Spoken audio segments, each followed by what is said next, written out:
Dans le ministre de la Santé, Monsieur le ministre de l'Action humanitaire,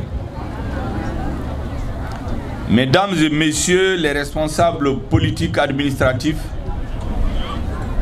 autorités coutumières, religieuses, maliennes et maliens,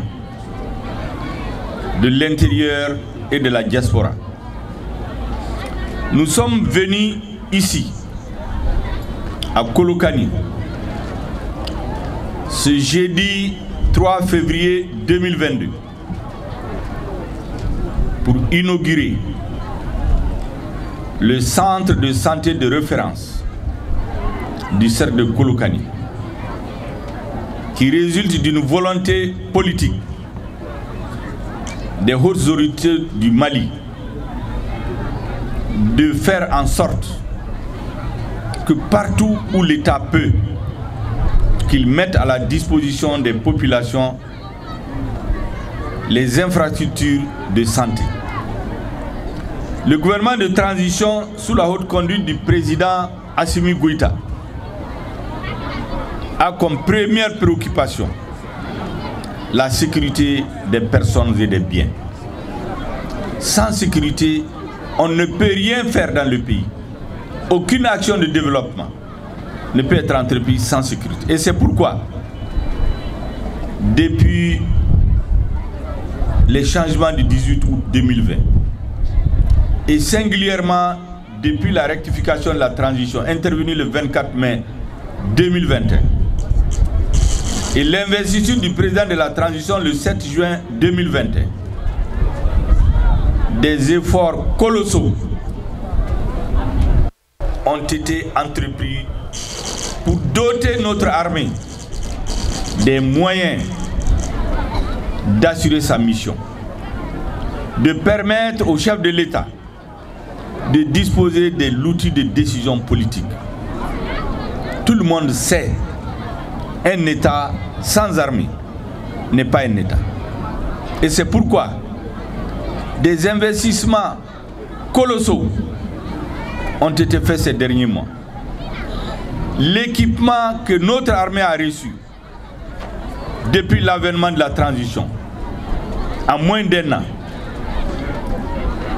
est plus important en quantité et en qualité que ce qui a été mis à la disposition de l'armée pendant les 20 dernières années. Et c'est pourquoi, du 28 décembre 2021 à la date d'aujourd'hui, à la suite d'une offensive généralisée sur l'ensemble du territoire national, où il y a des opérations militaires dans toutes les régions, la peur a changé de camp. Aujourd'hui, c'est notre armée qui terrorise les terroristes. Le nombre de bases militaires, de bases terroristes détruites, d'équipements détruits ou saisis, des terroristes neutralisés en un mois est plus important que ce qui a été fait pendant les 10 dernières années. Notre armée aujourd'hui est à l'offensive. Elle a changé ses façons de faire la guerre. Elle garde l'initiative. Et c'est pourquoi, en plus des résultats concrets sur le terrain, sur les 350 000 réfugiés internes et externes, nous avons en peu de temps près de 50 000 qui sont en train de regagner leur zone de résidence. En une semaine, la semaine passée, 15 000 personnes ont regagné leur foyer. Volontairement, personne ne les oublie, parce que les gens ont envie de retourner chez eux. C'est pendant que nous engrangeons ces résultats que des sanctions inacceptables, injustes, illégales, illégitimes et inhumaines sont prises contre notre peuple par des Africains, soit disant que c'est pour instaurer la démocratie. Nous disons clairement que l'honneur, la dignité de notre peuple ne peut pas faire l'objet de négociations, ne peut pas faire l'objet de marchandage. Ce que nous demandons à nos amis, c'est de nous aider à restaurer la sécurité dans notre pays.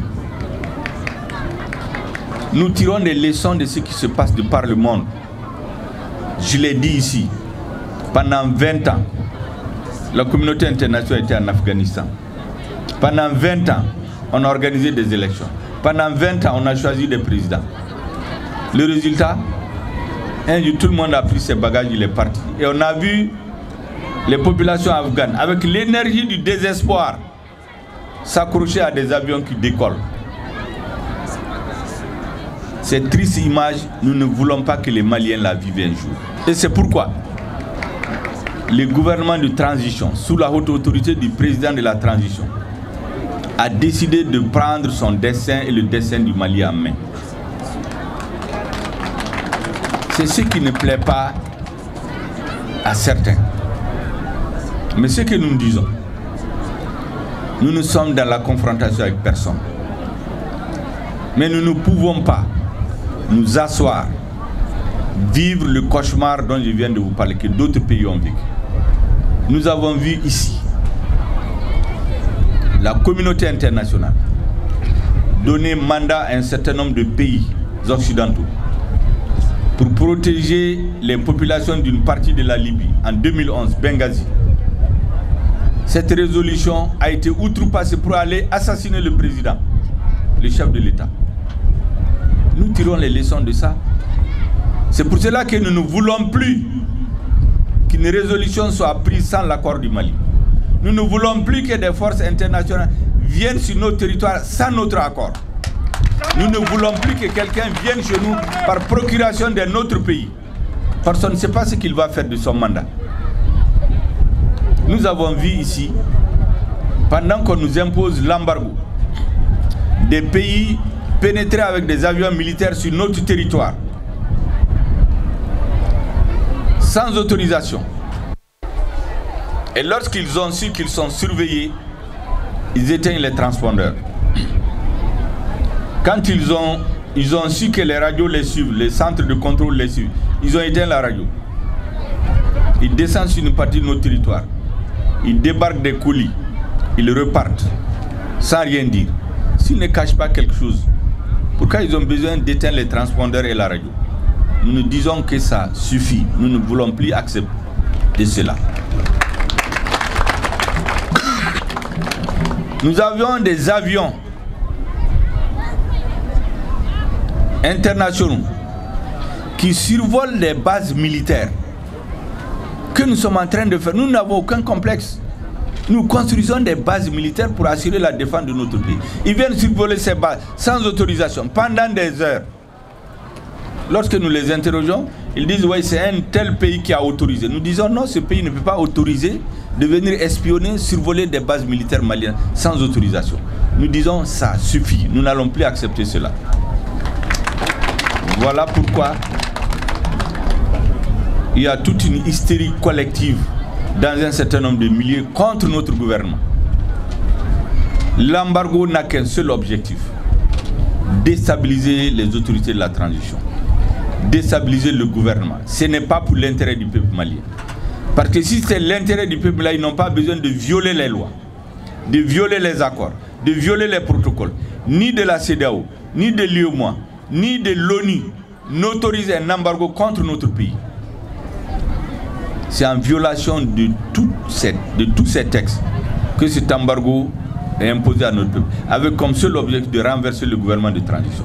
Le peuple malien a montré qu'il n'est pas un peuple qu'on peut manipuler, qu'il n'est pas un peuple qu'on peut subjuguer, qu'il n'est pas un peuple qui se soumet, qu'on peut intimider par la faim, par les menaces. Et c'est ce qui a été montré le 15 janvier, le 14 et le 15 janvier sur l'ensemble du territoire national par la mobilisation populaire. Le président de la transition me charge de vous transmettre aussi d'autres messages. C'est qu'après la sécurité, nous voulons le retour des services sociaux de base partout dans le pays. L'école, la santé, l'eau, l'électricité, la nourriture. Ensuite, organiser des élections. Pour que le prochain président de la République, issu de la transition, s'occupe véritablement des questions de développement. Et n'est plus comme souci principal de sécuriser le pays, parce que la sécurité aura été assurée. La continuité va être assurée et le président va se concentrer sur les actions de développement. C'est ça le plan de la transition. Nous n'avons pas un autre agenda. Mais pour que tout cela réussisse, le président me dit de demander aux populations maliennes de l'intérieur et de l'extérieur, des villes et des campagnes, deux choses: le soutien franc et massif et patriotique tel que vous l'avez montré le 14 janvier 2022, et deuxièmement, des bénédictions et des prières. Que tous nos chefs religieux, tous nos anciens, toutes nos communautés, tous nos chefs de culte bénissent le gouvernement de la transition, bénissent les actions que nous menons. Avec le soutien et les bénédictions, nous sommes sûrs qu'à la fin de la transition, nous allons restituer au peuple malien son honneur et sa dignité qui sont bafoués aujourd'hui, ce que nous n'acceptons pas. Merci de votre aimable attention. Merci.